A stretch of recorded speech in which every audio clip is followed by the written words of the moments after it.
Good evening. Welcome to our live after 5. I would just like to chat to you for those of you that are thinking of selling.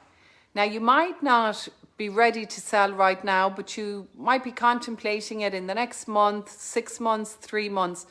There's a few things that you really need to do to get your house in order.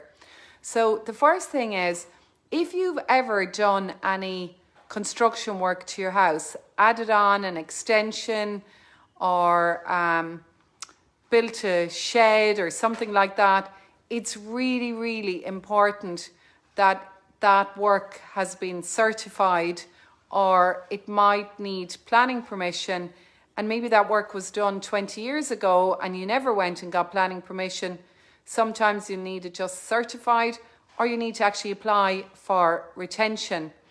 So how would you go about doing that? If you didn't know what to do, you get an engineer to do that for you. And if you want us to recommend somebody, we'd be very happy to. You need to have a solicitor. I think it's no harm if you're thinking of selling in the next few months, reach out to a few solicitors, get a recommendation. Your estate agent's a really good person to give you a recommendation, because you know what? There are lots of solicitors, and there are some solicitors that are going to give you a great service, and maybe others might not be available as much as possible because they might be out at court and they may not have the backup in the office to deal with your queries. So it's really important to get a recommendation.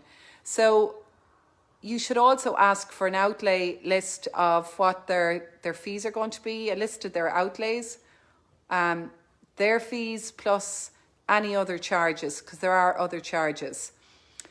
So also ask them then to request the deeds from the bank, if your bank have the deeds, or give them the deeds to have a cursory look. That's what it's called. Check out the deeds in advance. Then, you want to make sure that if it's a property that you own that has its own septic tank, that it is the correct septic tank that you got planning permission for.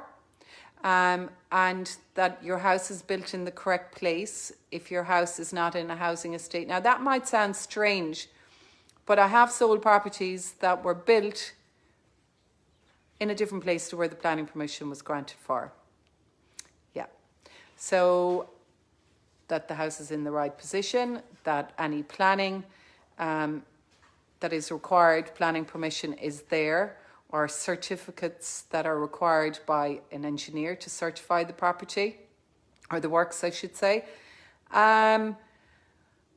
So many different things that need to be done. So even if you're not ready to actually get ready, it's really wise. And when you go to market, if you have all of that done and your agent brings a great buyer to you, hopefully you'll have multiple bidders, multiple prospective buyers, lots of viewings. That's the goal. That's the goal, really. Lots of viewings. How do you get lots of viewings? You hire a great agent who takes great photos, who does great marketing. Okay? Because the more people that see your property, the better price you will get. What you do want when you go sale agreed is that contracts go out within a few days of going sale agreed. Not like weeks and months later, which we've witnessed. And that's about being organised and having a great solicitor, great agent, and all the paperwork done, because there's a lot of paperwork. And that's why you should also ask your solicitor for a list of what do I need to do before or once we go sale agreed. What paperwork do we need to issue contracts? I think contracts should go out within 3 days of going sale agreed. That's my opinion. I don't see any reason why they shouldn't, if you could be fully organised. So those are my tips. And especially if you own a property that's on its own site with its own septic tank, that there might have been works done to it, there's a bit to get organised, as opposed to a house that's in a housing estate. It's a little bit more straightforward. But you still need to make sure you've got the deeds, because the deeds are extremely important.